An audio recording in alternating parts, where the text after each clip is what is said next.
आप मुझे बताएं कि एक जानिब हम देखते हैं कि जून में अमेरिका ने ईरान पर हमला किया तो ये बात सामने आई कि अमेरिका ईरान में रिजीम चेंज करना चाहता है। रिजीम चेंज के बहुत नारे सुने गए और ये भी कहा जा रहा था कि रज़ा पहलवी को इक़्तिदार देना चाहते हैं, लेकिन अब वहाँ पर जो नारे लग रहे हैं जावेद शाह के नाम से, यानी शाह जिंदाबाद के नारे लग रहे हैं, तो ऐसे में आपको क्या लगता है, क्या अमेरिका और इजराइल एक बार फिर से यकजा हो गए हैं और अवाम के अंदर ये तासुर पाया जा रहा है कि रजीम एक बार फिर से ईरान में तब्दील की जाएगी? देखें, जून में जो इनका मार्का हुआ इजराइल और ईरान का, उसके जो इफेक्ट्स हैं वो अभी भी नजर आ रहे हैं। एक तो ये है कि ईरानियन करेंसी बहुत एक शार्प डिक्लाइन आया उसमें। आई वाज नोटिसिंग कि 1.45 million rial is equal to $1, और इसकी वजह से जो आवाम में मतलब मुश्किलात आ रही हैं उनके नॉर्मल लिविंग के लिए, उनको अपने अखराजात में, जिसकी वजह से ये प्रोटेस्ट शुरू हुए हैं। लेकिन इनको देखना ये होगा कि उस वक्त भी कोशिश की गई जंग के ज़रिए कि ईरान में एक रजीम चेंज लाई जाए, और मैं ये समझता हूँ कि पिछले 45 साल से ईरान ने मुख्तलिफ किस्म की एफर्ट्स का सामना किया है, जहाँ पे कि उनके साइंटिस्ट को एलिमिनेट करना, वहाँ पे रजीम चेंज की एफर्ट करना, और हर तरह से उन पर सैंक्शन लगी, हर तरह से उनको ट्रिपल किया गया ताकि वहाँ पे अपने इजराइल और अमेरिका अपने ऑब्जेक्टिव्स अचीव कर सकें। अब जबकि ये प्रोटेस्ट शुरू हुए हैं, डेफिनेटली ये लिंक्ड है इजराइल और यूएस की ओवरऑल एफर्ट्स के साथ कि वो यहाँ पे एक तब्दीली चाहते हैं। और दूसरा जो आपने जिक्र किया है कि जो तेहरान में जो बैनर्स इमर्ज हुए हैं, जिसमें ईरान जो है वो क्लेम कर रहा है कि वो इजराइल को सरप्राइज देगा, जिसमें बेसिक यही था कि this can happen yet again, कि वो टारगेट्स जिनको ईरान ने लास्ट टाइम स्ट्राइक किया था, लाइक नाइफ्टेम एयर बेस या जो उनका है हैफा रिफाइनरी और कतर का जो बेस था वैदा बेस, तो उनके ऊपर दोबारा से स्ट्राइक हो सकती है। तो मेरे नज़दीक जब जंग इमिनेंट नज़र आएगी ईरान को, और जब ये प्रोटेस्ट भी रादर मैं समझता हूँ कि ईरान को इंसाइट कर सकते हैं कि इनको कंट्रोल करने के लिए कोई ऐसा मिलिट्री एक्शन हो कि जिससे ना सिर्फ वो प्रीएम्प्ट करे इजराइल और अमेरिकन एक्शन जो कि अभी इमिनेंट है, जो कि नजर आ रहा है, और बल्कि उससे ये होगा कि ये प्रोटेस्ट भी सबसाइड होंगे। ठीक है, जैसा कि बैनर्स पे लिखा हुआ है कि ये दोबारा होगा, और इसके साथ साथ जो स्पोक्स पर्सन है IRGC के, वो भी ये कहता है कि इन्हें पिछली बार जो हमला किया उससे सीख लेना चाहिए था। यानी इसका मतलब Iran is serious about the surprise और खरीदारी भी कर रहा है, SU-35 हो या J-10C हो, रॉकेट्स हो। लेकिन अगर मैं बात करूं इसराइल की तैयारियों की, तो इसराइल का रिस्पांस तो बहुत ही फ्लॉप रहा था एज कम्पेयर टू ईरान। तो खालिद चिश्ती साहब, आपको क्या लगता है कि ये जो कोलिजन अगर होगी तो फिर किस तरह की होगी? क्योंकि ईरान तो भरपूर तैयारी कर रहा है, आप देखें बड़े जंगी तैयारे खरीद रहा है, और माजी में भी आपने देखा कि इसराइल के भी हाथ खड़े हो गए थे कि जब ईरान ने ड्रोन्स फायर किए थे। देखिए मुनीर, जिन जहाज़ों का आप जिक्र कर रही हैं ना, ये सिर्फ आने से ताकत किसी मुल्क नहीं बढ़ती। जैसे हम पाक फ़िज़ाइया के बारे में बातें करते आए हैं कि ये आपकी इंटीग्रेशन होती है, फिर आपकी ट्रेनिंग करती है, दूसरे जहाज़ों के साथ आपने दूसरे वेपन सिस्टम के साथ ऑर्केस्ट्रेट करना होता है जंग को, वन किल पिक्चर होती है, मल्टी डोमेन ऑपरेशंस की आपको प्रैक्टिस करनी होती है। अभी जहाज़ शायद आए भी नहीं है, और इस तरह की चीज़ें मेरा नहीं ख्याल इतने शॉर्ट टर्म पर ईरान की एयरफोर्स या ईरान की आर्म फोर्सेस इस तरह की हो जाएंगी कि वो जवाब दे सकें। ईरान का मैं जो देख रहा हूँ इस वक्त, वो देख रहा हूँ एक रिएक्शन डिलेमा की सिचुएशन में उनकी हुकूमत है। रिएक्शन डिलेमा में यूँ कह रहा हूँ कि एक उसको एक्सटर्नल थ्रेट है। आपने देखा कि जून के से पहले भी इस तरह की छोटी मोटी अपराइजिंग और छोटे मोटे हड़ताल या इस तरह के मुजाहरे होते थे, लेकिन जब इजराइल ने हमला किया तो पूरी कौम यूनाइटेड हो गई अपनी लीडरशिप के पीछे। ख़ास तौर पर जब न्यूक्लियर साइंटिस्ट को एलिमिनेट किया गया तो कौम को अपनी तकलीफ़ महसूस हुई।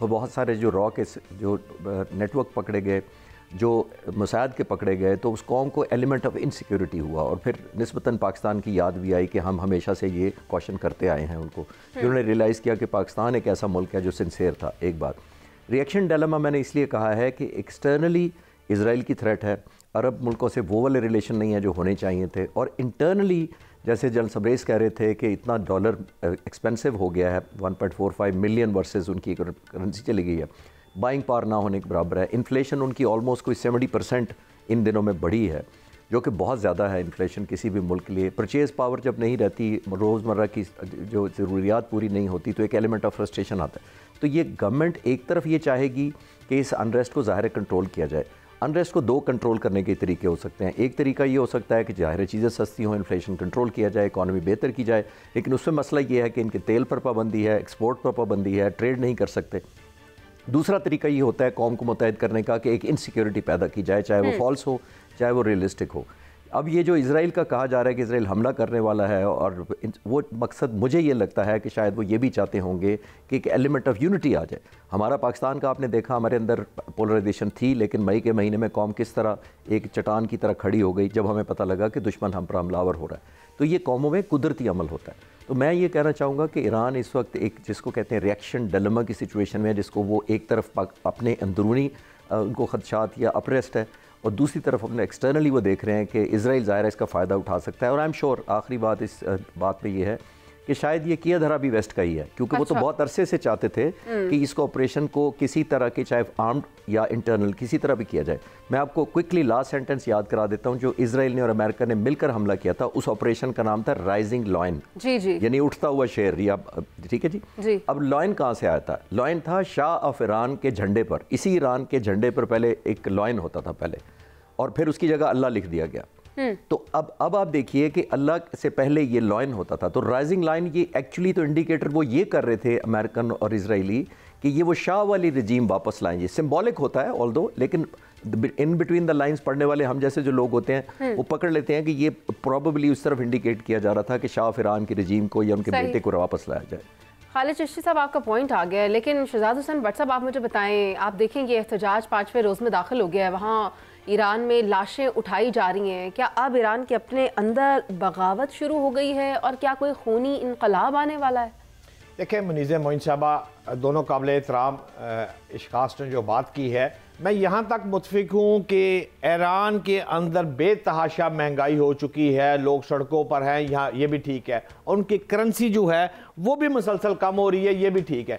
लेकिन इन दोनों ये जो मंजर आम पे जो चीज़ें आ रही हैं, इनको उछाल कौन रहा है? इनको उछाल रहा है अफगानिस्तान, इंडिया और इसराइल।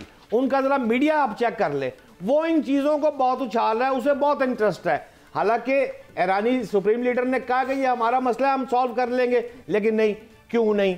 अब इसराइल जो है वो रजीम चेंज करना चाहता है। अगर वो रजीम चेंज करना चाहता है तो आप अमेरिकी सदर का वो बयान भी ज़रा गौर कर लें, जिसमें वो कह रहा है कि हम तैयार और लेस, लॉक एंड लोडेड। ये वो कह रहा है कि हम जाने के लिए बिल्कुल तैयार खड़े हैं। बात यह है कि अगर ये सब तैयार खड़े हैं तो सुप्रीम लीडर जो ईरान के हैं, उनके मशीर जो है लारियाजानी ने जो ट्वीट किया है, मैंने वो ट्वीट भी पढ़ा है, उस ट्वीट के मुताबिक तो उसने वाज़ेह तौर पर लिख दिया है कि ईरान के दाखिली मसले में अमरीकी मुदाखलत का मतलब पूरे खित्ते में इंतशार और अमरीकी मफादात की तबाही होंगे। यानी कि बात यह है कि ये ईरान को इतना इजी लेने की वाली बात नहीं। ईरान की प्रॉब्लम सिर्फ ये है कि उसके अंदर गद्दार छुपे हुए हैं, जो कि मुखबर है, मीर जाफर, मीर सादक छुपे हुए हैं, और ईरान से ही ड्रोन उड़ रहे हैं और ईरान को ही हिट किया जा रहा है। ये थोड़ी सी प्रॉब्लम ईरान में है, और अल्हम्दुलिल्लाह पाकिस्तान में भी ऐसे ही अनासर छुपे हुए थे जिनको अब चुन चुन कर मारा जा रहा है, जिनको आप फितनल खारिज का नाम देते हैं, जिनको आप पाकिस्तान के गद्दारों का नाम देते हैं। इसी तरह के अफराद जो पाकिस्तान में मकीम है वो ईरान में मकीम है। वो ईरान में मकीम जो अफराद हैं वो असल में फसाद की जड़ है, जो इसको हवा को उछाल रहे हैं, आग को बढ़ा रहे हैं। और इसके पीछे मैं समझता हूं कोई यार नहीं मुझे कहने में कि इंडिया इसके पीछे है, अमेरिका इसके पीछे है, भारत इसके पीछे है, और नेतन्याहू इसके पीछे है, और वो चाहता है कि ईरान को तोड़ फोड़ दिया जाए। लेकिन ये उसकी ख्वाहिश पूरी नहीं होगी। जिस तरह पाकिस्तान को ये तोड़ना चाहते थे, पाकिस्तान ने फिर 7 तोहफों का जवाब दे दिया ना, इसी तरह मैं आज दावा कर रहा हूं कि अगर ईरान को तोड़ने की साजिश हुई तो ईरान भी इनको 7 तोहफे देगा जो पाकिस्तान ने भारत को दिए थे। इसी तरह ईरान भी इनको तोहफे देगा। ईरान को इतना ईजी न ले, और मेरा ख्याल है पाकिस्तान के मफाद में भी ये बात जाती है कि ईरान महफूज रहे। हमारी तो आ गई, अफगानिस्तान की तरफ से, भारत की तरफ से बॉर्डर खुले हुए हैं, और ईरान की तरफ से हमें ताज़ा हवा का खुशगवार झोंका आया है। हालांकि पहले ईरान भी भारत की तरफ झुक रहा था, लेकिन बिल आखिर उसको समझ आ गई, बांग्लादेश को भी समझ आ गई। हमारा सफारती महाज जो हमारे फील्ड मार्शल आसिम मुनीर साहब ने और शहबाज शरीफ साहब ने जिस तरह कार्ड खेले, वो बिल्कुल तुरप के यक्के जाकर ठा कर लगे हैं, और इस वक्त पाकिस्तान बुलंदी पर पहुंचा है। लेकिन आने वाले दिनों में हम ये चाहते हैं कि ईरान भी अल्लाह के फजलो करम से मजीद तरक्की करे मरीज़े। लेकिन अगर सूरत हाल देखी जाए तो इस वक्त ईरान की मईशत सफ़र कर रही है, लेकिन उसके अंदर है और जो विल पावर है वो बिल्कुल उसके बरअक्स है। हमने माजी में भी देखा कि किस तरह ईरान ने रिस्पॉन्स किया था और अभी जो एहतजाज हम देख रहे हैं वो एक तरफ है, लेकिन Iran is ready to give surprise. और ये सरप्राइज़ किसके लिए होगा? आप ज़्यादा समझदार हैं,